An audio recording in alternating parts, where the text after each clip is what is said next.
Anna Senent, vas viure en primera persona els inicis de la Unió de Periodistes. Com recordes aquella època? Bueno, jo el que recorde és que varen fundar la Unió de Periodistes, vull dir, i com tots els inicis varen ser esperançadors. Érem 5, varen ser Mercedes Arancibia, Antonio Albiñana, Jaime Millás, Agustín Remesal i jo. Després varen fer un manifest on es posaven els nostres objectius i que era donar-li a la professió una manera d'enquadrar els professionals d'una altra manera, d'agrupar-se d'una altra manera diferent al de l'Associació de la Premsa, que era una institució que venia de tot el franquisme. I després Agustí Remesal va retirar la firma precisament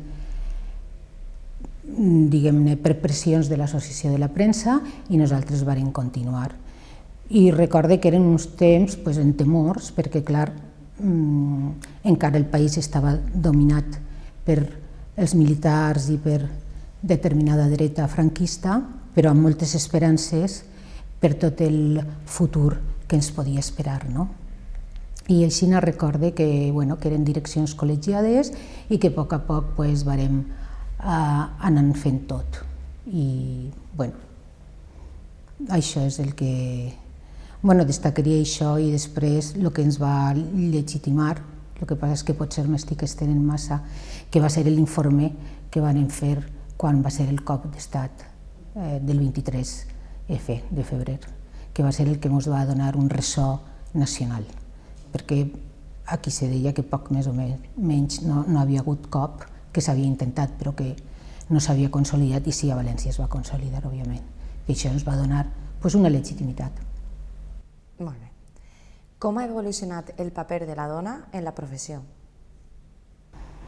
El paper de la dona jo diria que efectivament les dones s'han incorporat a les redaccions i s'han incorporat massivament, però la veritat és que poques coses han canviat. Mira, el Departament de Periodisme de la Universitat de València ha tret recentment un llibre que es diu Comunicar i marcar la diferència, on 30 professionals, dones professionals, parlen. I parlen de la seva experiència 10 anys després d'haver deixat la universitat, que la universitat volia saber com els hi havia anat. I totes elles, totes coincideixen en que la situació de la dona als mitjans de comunicació és molt precària. Per tant, vull dir, als mitjans de comunicació, diguem-ne, la crisi del 2008 va instal·lar el periodisme directament en la precarietat. I després, a més, les redaccions han tingut l'impacte de les xarxes socials, amb la qual això ha generat un ritme de producció informativa frenètic, on és difícil tindre temps per a contrastar.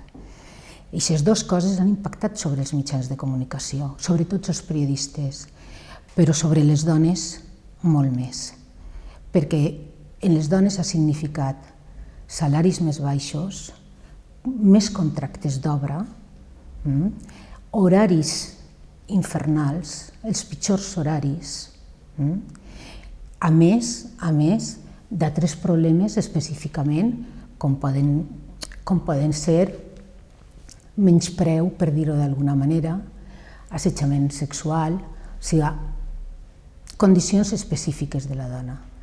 Per tant, la incorporació de la dona als mitjans de comunicació molt bé, però encara queda tota la bretxa salarial i encara queda molt per fer i molt per lluitar, i les dones que estan treballant a més en els mitjans de comunicació ho saben, són conscients i porten aquesta lluita endavant, que no és poc. Com creus que s'ha de reenfocar el periodisme en matèria de gènere per donar solució al que acabes d'exposar? Jo crec que les dones són quasi transparents per als mitjans de comunicació. Vull dir, els estudis que s'han fet darrerament, te parlo de dates d'abans de la pandèmia, però que no crec que hagin canviat. Només el 32% de les dones són protagonistes de la informació. Si tu aquesta xifra la mires més de prop, vol dir que els mitjans de comunicació fan una selecció de fets i persones que bandegen a la dona com a protagonista de l'actualitat informativa. I si tu això ho mires una mica més a prop, significa que estan creant els mitjans de comunicació una identitat femenina que no té res a veure amb la realitat de les dones. I per tant, vull dir, què fan les dones ahir? Com que no estan presents? Com que no formen aquesta part d'aquesta realitat? I això vol dir que instal·len i reinstal·len constantment la dona en l'àmbit familiar i emotiu.